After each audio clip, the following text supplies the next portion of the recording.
When a healthcare provider is looking at your child's tongue to determine whether or not it's tied, they should never just do a visual inspection. That will never give you enough information. You actually want to go in and do many different maneuvers to see how that tongue will move. We can elicit reflexes to check and see if the baby can stick the tongue out, move it side to side, and then we can actually use our fingers to lift the tongue to see about how it's moving in the middle.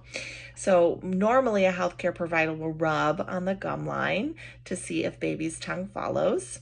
They'll touch the tip of the tongue and move their finger out to see if the tongue follows in that direction.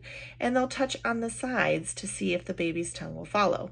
Then, in order to do a true assessment, you need to actually come from behind, and it will feel much like putting your fingers into a dinosaur's mouth, depending on the age of your baby. But they should come from the top of the baby. And they'll actually take their fingers and they'll lift up on that tongue to see what that frenulum or that connective tissue looks like. Can the tongue elevate fully? Does that frenulum go white or blanched? Does it have tension on it?